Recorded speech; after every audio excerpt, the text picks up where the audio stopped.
Naomba tumpige makofi ala mmoja jamani. Mganga wetu mkuu wa mkoa.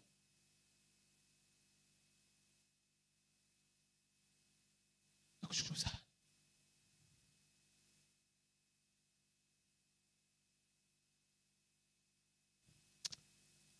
Kazi kubwa sana. Wakina mama walikuwa naumwa.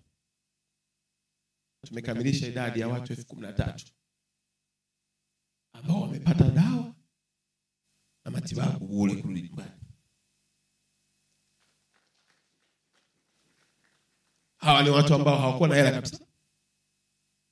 Na wengine walikuwa hawana matumaini watapata wapi matibabu. Zoezi hili amelifanya kwa weledi mkubwa. Mimi nilikuwa natoa tu maelekezo. Lakini yeye alihakikisha halali. Tumepata madaktari kutoka nchi nzima na tumepata dawa ya zaidi ya thamani ya bilioni 1. Sio kwa kuchangisha wafanyabiashara, bali watu walikuwa wanakimbia wenyewe kufanya kwa ajili ya wananchi. Kwa naomba nichukue fursa hii kushukuru sana kwa niaba ya wagonjwa wote. Kwa niaba ya wananchi walikuwa wamekata tamaa.